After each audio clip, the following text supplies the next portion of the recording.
চুলটাই মুছি।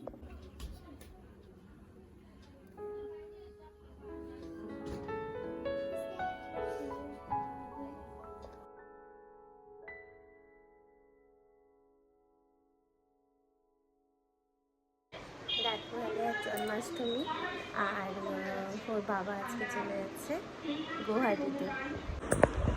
ভেবেছিলাম কালকে সকালে যাবে, বাট আজকেই চলে যাচ্ছে। কালকে ট্রেনের টিকিট পাইনি, কাজে আজকেই যেতে হচ্ছে। খারাপও লাগছে, অনেকদিন আমার সাথে একসাথে ছিল, আজকে চলে যাচ্ছে।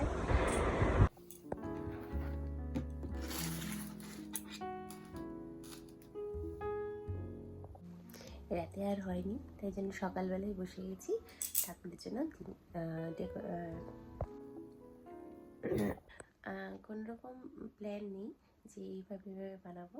চেষ্টা করছি যদি কিছু একটা ছোটোর মধ্যে বানাতে পারি।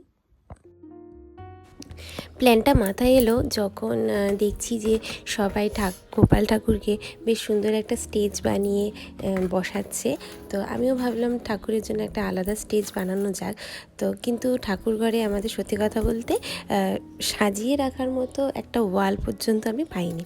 তাই ভাবলাম যে আলাদা করে যদি স্টেজ বানানো যায় তাহলে কেমন হয়। তো স্টেজ বানানোর জন্য আমি কি খুঁজবো এই চিন্তা করে একটা আমার কাছে জামার কার্ডবোর্ড ছিল, সেইটাই আমি ইউজ করলাম। সত্যি বলতে কিচ্ছু কিন্তু প্ল্যান নেই, আমি জানি না কি হবে এটা লাস্ট মানে শেষমেশ। তো ভাবলাম যে উপরের দিকে একটা ব্লু কালারের পেপার আমি লাগিয়ে নিচ্ছি, মার্বেল পেপার, আর নিচে আমি একটা মাঠ মতো কিছু বানাবো, ওই জন্য ওখানে লাগিয়ে নেব গ্রিন কালারের মার্বেল পেপার।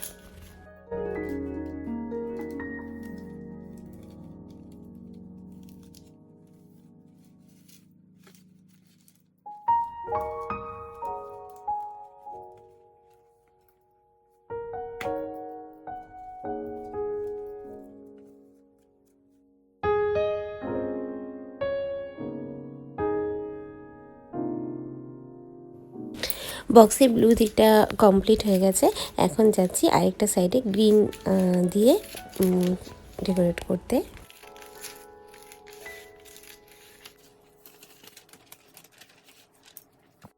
তো বক্সের দুই দিকেই আমার মার্বেল পেপার লাগানো কমপ্লিট হয়ে গেছে। তো এখন ভাবছি যে এটা কি করে অ্যারেঞ্জ করব। এইভাবে লম্বালম্বিও করতে পারি অথবা পাতাল করেও করতে পারি। ভেবেছি যে একটা সাইডে আমি করব একটা স্কাই, যেটা ব্লু দিকটা, আর যেটা গ্রিন দিকটা সেটা করব আমি একটা মাঠ। ডেকোরেটিভ আইটেম আমার কাছে সেরকম কিছু ছিল না, এই ফুলগুলো ছিল, তো এগুলো ইউজ করব ভেবেছি। তো এখন কার্ডবোর্ড যেটা ব্লু কালার না, সেটা খুব খালি খালি লাগছিলো, তাই ভাবলাম একটা লেস লাগিয়ে দিই। এটাও বাড়িতেই আমার ছিল, তো যেহেতু ক্যামেরা ধরার কেউ নেই, তো নিজে নিজেই একটুখানি করছি। তো কমপ্লিট হলে তোমাদেরকে দেখাবো যে লেসটা লাগানোর পরে কেমন লাগছে উপরের কার্ডবোর্ডটা। তো লেস লাগিয়ে দেখো, এটা হচ্ছে ফাইনাল লুক। এটাও আমার বাড়িতেই কিন্তু ছিল এই লেসটা, তো দেখলাম এটা মানাচ্ছে এই জায়গাটায়, তো ওটা দিয়ে আমি উপরের কার্ডবোর্ডটাকে কভার করে দিয়েছি। এখনও কিন্তু প্ল্যান ঠিক নেই যে কি করব। এখন যাব কালীবাড়ি পুজো দিতে। আজ সোমবার, আর সোমবার করে আমি কালীবাড়ি যাই শিবের মাথায় জল দিতে। আজকেও যাচ্ছি। জন্মাষ্টমীর ছুটি ছিল জন্য স্কুলের সেরকম তাড়া ছিল না, তাই সকাল সকাল এই 8:30 নাগাদ বেরিয়ে গেছিলাম। পুজো দিয়ে বাড়ি চলে এসেছি, এইটুকু তো তোমরা দেখিয়েছিলে। এবার ভাবলাম যে কার্ডবোর্ডটা এইভাবে বসাবো, ওই জন্য বাকি লেসটাও চারিদিক দিয়ে লাগিয়ে নিচ্ছি। খুব উঠে গেছি ঘুম থেকে, আর ওকে আমি দায়িত্ব দিয়েছি যে ক্লাউড বানানোর জন্য। ও তাই কাগজ কেটে কেটে ক্লাউড বানাচ্ছে। আর ওই দেখো পিছনে আমি ওটা আকাশ বানিয়েছি, ওখানে ক্লাউডগুলো বানিয়ে ও লাগাবে। এখন চলে এসেছি গোপালকে স্নান করাতে। আগে স্নান করে নিব, তারপর আমরা গোপালকে সেট করব, জামা কাপড় পরিয়ে তারপরে ওই স্টেজে বসাবো, দেখি কেমন লাগে। তো কুহুই আজকে স্নানটা করিয়ে দিচ্ছে গোপালকে।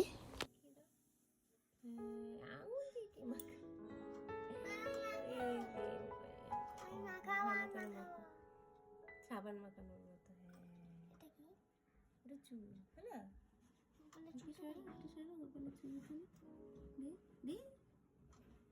একটা লোক লাগে মুছো ভালো করে মুছো চুলটাই মুছি। গোপুসোনার স্নান পর্ব শেষ। এখন ওকে একটু সাজিয়ে দিচ্ছি, পরিয়ে দিচ্ছি পায়ে আলতা, আর দেখি চোখটা একটু এঁকে দেবো আর গায়ে একটু আলপনা এঁকে দেবো। খুব ইচ্ছা করে গোপালকে যখন কাছে নিই তখন মনে হয় ওকে প্রাণ ভরে সাজাই। আর আজকে তো গোপালের জন্মদিন, সাজাতে তো হবেই।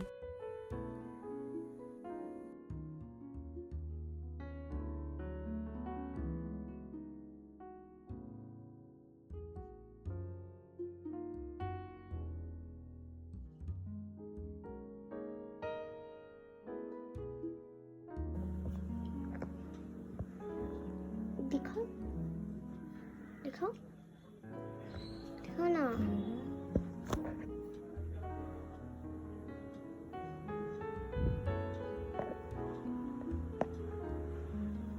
এইভাবে হয় না ভিডিও। গোপাল এখন মোটামুটি রেডি, এখন পরাবো জামা। গোপাল আমার সুন্দরভাবে সেজে গেছে রেডি, আর আগে বসিয়ে দিয়েছি ওর স্টেজে। এই দেখো দোলনাটা কিনে এনেছিলাম আর স্টেজের মধ্যে ওই দোলনাটাকে বসিয়ে দিয়েছি। কেমন লাগছে বন্ধুরা আমাকে বলো। এই ছিল জন্মাষ্টমীতে আমার গোপালের ফাইনাল লুক। পরে স্টেজে অ্যাড করেছি একটা নুনির ভাণ্ড আর নিয়ে এসেছিলাম একটা গোমাতা। এবার কিন্তু লুকটা একদম কমপ্লিট আমার স্টেজের, আর গোপালকে বসিয়েছি, এত সুন্দর লাগছে আমারই নজর লেগে যাচ্ছে।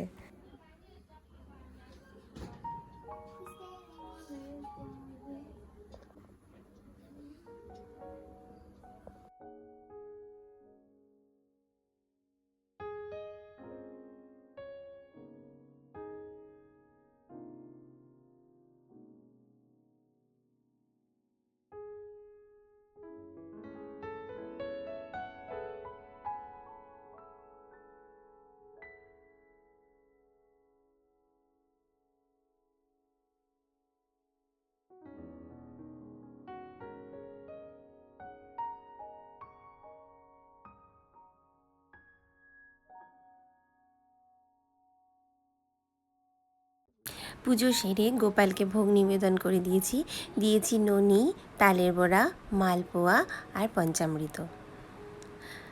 আর বাকিটা যা রইল তা দেবে মা।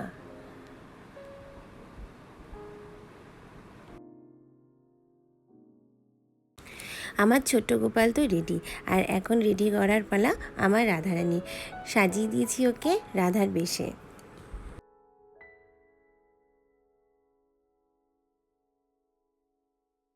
কুকে এইভাবে সাজিয়ে দিলে মনে হয় ও যেন চট করে বড় হয়ে গেল। আর এখন দেখো কি সুন্দর কৃষ্ণ ঠাকুরের সাথে কথা বলতে বলতে ডান্স প্র্যাকটিসও করছে।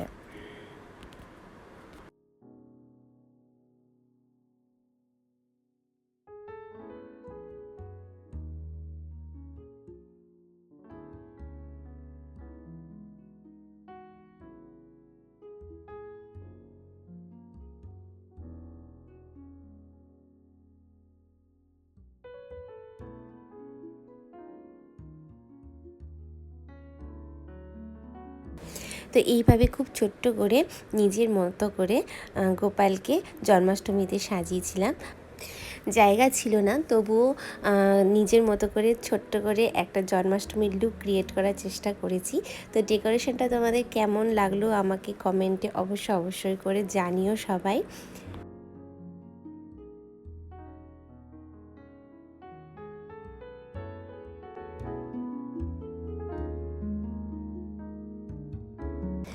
আর অবশ্যই জানিও আমার ছোট্ট রাধারানীর লুকটা তোমাদের কেমন লাগলো। আজকে শর্ট একটা ভিডিও দিলাম। ভিডিওটা ভালো লাগলে অবশ্যই লাইক, শেয়ার, কমেন্ট করতে ভুলো না। দেখা হচ্ছে নেক্সট একটা ভিডিওতে। ততক্ষণের জন্য টাটা।